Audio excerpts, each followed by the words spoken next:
ከልቤ ቆርጬ ባንቺ ልረሳሽ ሞክርና ይቅርታ ልጠይቅዎስም ጥፋቱ የኔ ነውና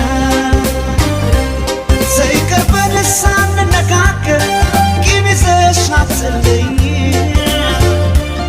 ስማጠን ከደጅሽ ቆሜ ከልብሽ ይቅር በይኝ ከልቧ ሰው ተቀየመ ጨክና እሷ አታውቅም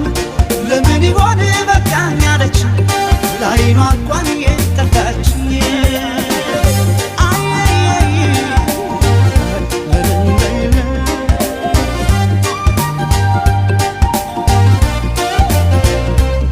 እንደገና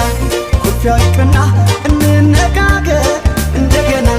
ዘይናድሰው የቤቱ ማገር እንደገና አልወጣም አለኝ